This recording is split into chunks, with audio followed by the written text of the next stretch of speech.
Welcome back, friends. My name is Brent. This is a Lift Free and Tool. On today we are talking about this power source right here. It's 1,000 watts, 1,800 starting watts. It's made by Ryobi and it has an 80-volt source. Now, if you're familiar with Ryobi products, you know that this 80-volt battery is the biggest, baddest battery that Ryobi has ever made. And it specifically goes into the zero turns and in the tractor lawnmowers. And I got to tell you, it's 10 amp hours at 80 volts, lithium electric. This is an awesome product. But the big thing was, even though it was the biggest, baddest battery that they had, the only thing they were using it for was, well, the tractors and the lawnmowers or the zero turns. But now Ryobi has came out with another tool, and that is the power source. Now I'm going to open this up for the first time here, and as you can see, it's nicely packaged.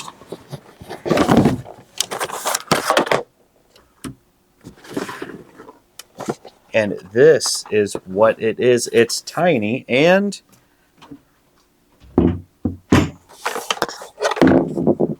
it sits right on top just like this right here. Hold on. Because we have these two little bolts right here, and they're going to hold this right on top. They actually screw right in.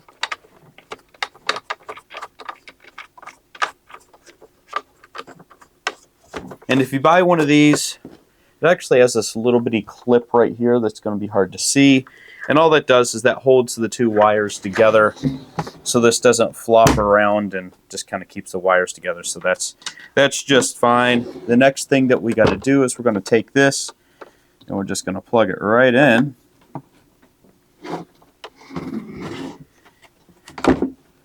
And if we press and hold this button here, that turns it on. We press and hold this button.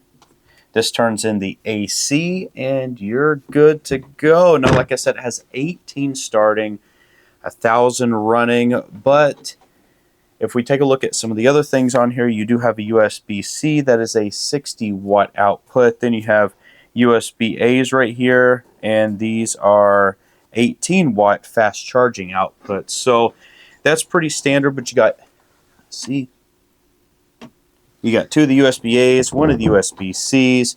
You got 220-volt outlets. And if you take a look at this, it actually says ungrounded outlets, and that is very important to know depending on the electronics that you're using. But as you can see, I can carry it just like this. It's not going to fall off. It's pretty stable. It's everything that you would really want it to be. Now we got to think, what are we going to use this for? Now, I wanted to show you how long this was actually going to run and what was the best way that I could do that. And all I could think of was a fan, because a fan is a constant draw. It doesn't have any of, I guess, any of the pressure or the amperage really change because it's just constant, and I do a lot of testing on fans, so that's exactly what I'm going to do here. Now, I have a little security camera, and I'm going to hook it up, and this is the 40-volt fan, and we're going to use the power adapter to that so it can run off 120 volts. So we're going to put this on, and let's see how long it actually lasts. Remember, the fan's on 3. Here we go. Now, as you can see, it lasted a long time. Now, if you took a look at the timestamps down at the bottom, it is military time, or the 24-hour clock. What was it? Real quick, I'll pause.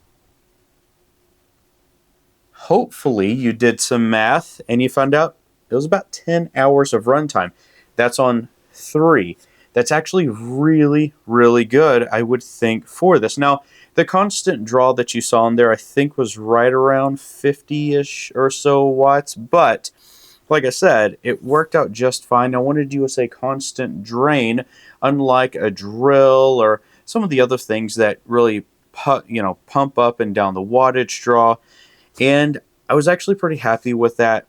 Now, one of the other things that I really wanted to point out is, since this is 1,800 starting watt, you can use this on your pellet stoves. You can really carry it around.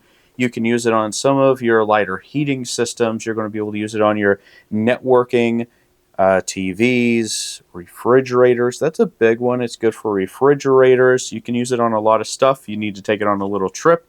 great little power source with a big power behind the power inverter, power source, whatever you want to call it. But it is there. Now, one of the big things that this actually shows is that it could actually hook into your tractor. And as you can see, it actually hooks in super easy. And one of the things that I like about it is that whenever you hook it into the tractor, you don't have just one, you don't have two, you have 3 batteries. So that's 30 amp hours at 80 volts that's going into this power source. Now, one of the things I was trying to think, what could we use this for? And actually, my garden, one of the things that we do need to use it for is a submergible pump.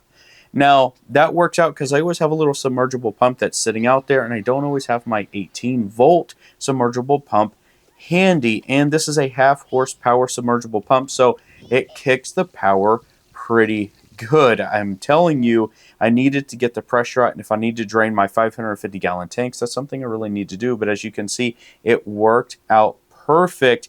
It's all that I needed to do. Now, one of the things that I did want to show you is that it worked in the back of the trailer, so you can really carry this anywhere. So I want you to take a thought right there.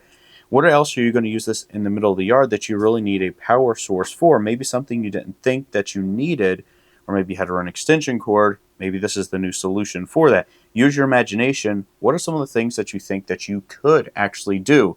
I had to think about it for a minute, but I do have to use the submergible pump. But since Ryobi has the other submergible pump, it just makes a little bit less work for me to drag around some equipment, because I'll leave that particular submergible pump at that tank. Now, one of the other things that I wanted to show is you saw me screwing this down, but they actually have a little clip in the back right here. All you got to do is pop it down, and you can slide this right off, and you can actually keep your little base on the, or your bracket right here, and then you can move this around whatever you want to do, and that's actually pretty convenient. Snaps right back in, and you're back in the game. Now, that's what I really wanted to show you guys. Thank you, Ryobi, so much for sending this to me. I really do appreciate it. I use it. I'm actually going to use it a lot, and I'm going to continue to explore the different things I'm going to use this on. But with everything being said, you have another power source for an emergency, and that's going to help you depending on where you're at. These batteries that you have are going to provide a lot of backup power. You don't necessarily need to use your tractor. It's a nice thing to get all the power at once, but if you can just switch the batteries out, well, you've got it, and you've got some more power to keep you warm, or to keep you cool, or to keep your food fresh. Everyone, my name is Brent. This is Live Free and Tool On. I hope that you enjoyed this video. I hope that you found it informational, and if you're on the fence about this power pack, well, I hope that this helps you. Now, by the time this video hits, maybe the product's already going to be out. Right now, the product has not hit stores, but keep your eyes peeled and go to homedepot.com and look up the 1,000-watt power source for an 80-volt Ryobi lithium electric battery, or just a 1,000-watt power source with Ryobi at homedepot.com, and I'm sure it's going to pop up. And until next time, go out there, go build something, make your mistakes, learn from your mistakes, and pass on the solutions to the next generation, and we will all be better for it at the end of the day. I can't wait to see you all in the next video. Take care.